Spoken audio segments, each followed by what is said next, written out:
At sea and at risk, the threat of attack looms large over the waters off Singapore. The Malacca Strait is one of the busiest shipping lanes in the world, with hundreds of vessels passing through it every day. We take it very seriously of any alert or intelligence information from the agencies, the government agencies. So what we have done is basically to broadcast this information to our members so that they can quickly inform the shipmasters who are on board the ship. 25 million containers were shipped through Singapore's port last year, making it the busiest container hub in the world. The strait is also a critical oil route for East Asia. Around 3.3 million barrels transported from the Middle East to Japan every day, 90% of the country's imports.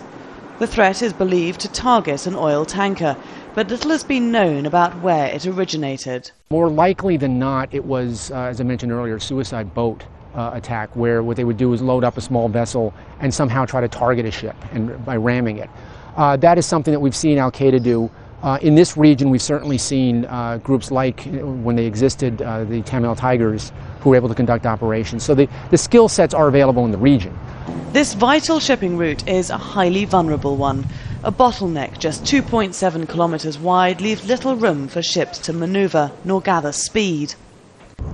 Given that Singapore's on a heightened state of alert for a possible attack on a ship such as this, it's been surprisingly easy for us to hire a small boat and get this close.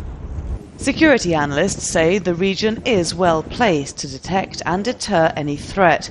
Singapore, Malaysia and Indonesia have stepped up sea patrols, which are already well used to dealing with threats from pirates.